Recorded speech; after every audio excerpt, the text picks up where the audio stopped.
It is Sunday, which can only mean one thing: 10 hours of football. A lot of people ask me, how can you possibly sit and watch like 10 hours of football on Sunday? My answer to that is always fantasy football. And the next question usually is, what the heck is fantasy football? Okay, so the way we used to watch football is you would sit down, hope that your favorite team was on television. If it wasn't, you were forced to watch teams you really didn't care about.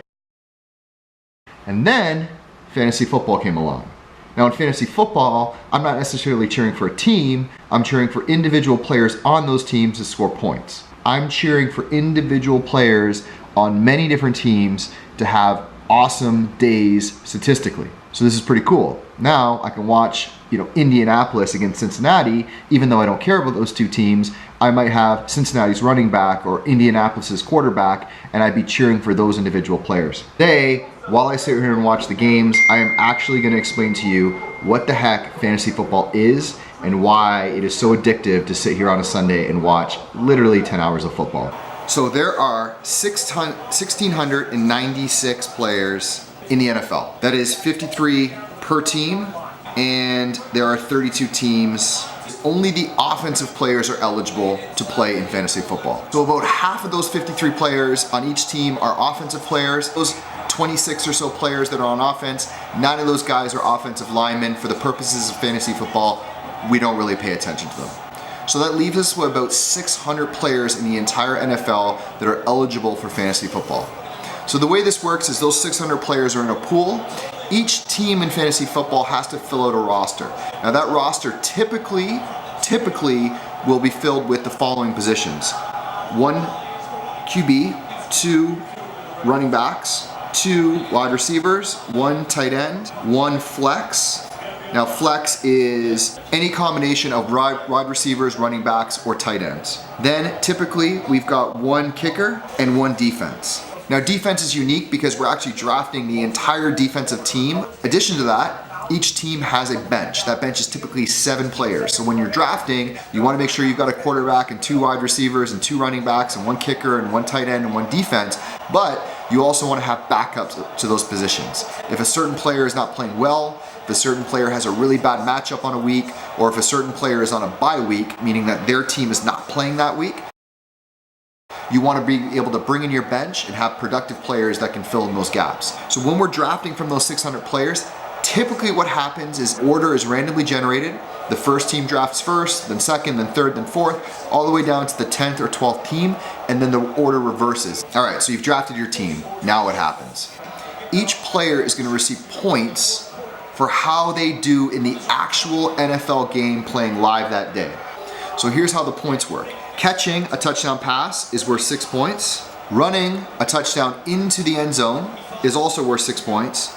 And if you're the quarterback, throwing the touchdown is worth 4 points. So on a typical touchdown pass, the quarterback's gonna get 4 points, the receiving player is gonna get 6.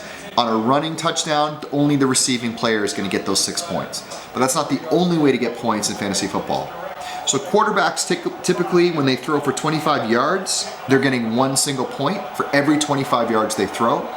Running backs, for every 10 yards, they're getting 1 point. And wide receivers or running backs or tight ends, anyone that's eligible to catch the football, they're getting 10 yards of receiving, and that's also worth 1 point. This is midway point through the season. NFL did something really cool, which is they're playing games in London, England now, which means those games actually start at 9 a.m. So we've got football starting at 9 a.m.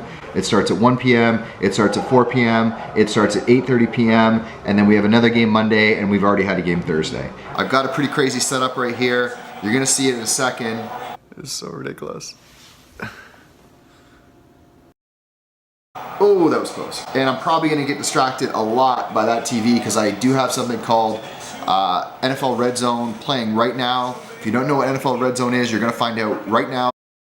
Some geniuses at the NFL Network came up with something called NFL Redzone. Now in this, instead of watching a single game for 3 hours, every single snap, every single boring play, every single commercial, every single huddle, every single break, these guys decided, why don't we jump between games based on what game is actually close to scoring a touchdown. So they call it red zone because if a team is within 20 yards of the end zone, more likely for them to actually score points. These are the most exciting parts of football. Intensity goes up, excitement goes up. This is the most important part of a football game. All NFL Red Zone does is show this part of every single game on Sunday. Now, if they miss something, like someone throws a 57-yard pass to the end zone, they'll cut to that and show you it as it happens or show you it just after it happens. It is a brilliant, brilliant way to watch football. This is the number one reason why someone like me can sit for at least 8, 9, 10 hours on a Sunday and watch a ton of football games. So this is intense right now. I have Amari Cooper on Oakland. He's having an absolutely humongous game. When your starting quarterback has one of the top 10 all-time best performances in NFL history,